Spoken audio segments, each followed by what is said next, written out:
एक गांव में एक सादा मिजाज नौजवान रहता था जिसका नाम हारिस था। वो मेहनती था, मगर जिंदगी में बार बार आने वाली मुश्किलात इसे अक्सर परेशान कर देती थीं। अगर कोई सख्त बात कह देता तो वो सारा दिन उदास रहता। अगर नुकसान हो जाता तो वो खुद को कोसने लगता। एक दिन वो एक दाना बुजुर्ग के पास गया और बोला, बाबा जी, जिंदगी में सुकून क्यों नहीं? मैं मेहनत भी करता हूँ मगर दिल हर वक्त बोझल रहता है। बुजुर्ग मुस्कुराए, एक खाली थैला उठाया और हारिस से कहा, जब कोई तुम्हें तकलीफ दे तुम इस थैले में एक पत्थर डाल देना। हारिस ने ऐसा ही किया।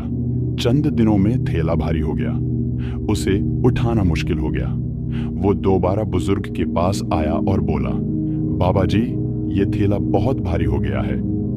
बुजुर्ग ने नरमी से कहा, ये पत्थर वही हैं जो तुमने दूसरों की बातों, हालात और नुकसान पर अपने रद्द-ए-अमल की सूरत में जमा किए हैं। असल बोझ हालात नहीं, तुम्हारा रद्द-ए-अमल है।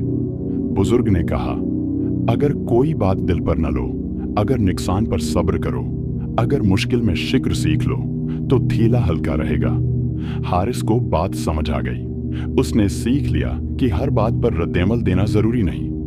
वक्त के साथ उसका दिल हल्का होने लगा, सोच मजबूत हो गई और जिंदगी आसान महसूस होने लगी। सबक: जिंदगी में मुश्किलात सबके पास होती हैं, मगर बोझ सिर्फ वही उठाता है जो हर बात को दिल पर ले लेता है। याद रखें, आपका रद्द-ए-अमल ही आपका बोझ है। अगर रद्द-ए-अमल बदल लें तो जिंदगी खुद ब खुद आसान हो जाती है।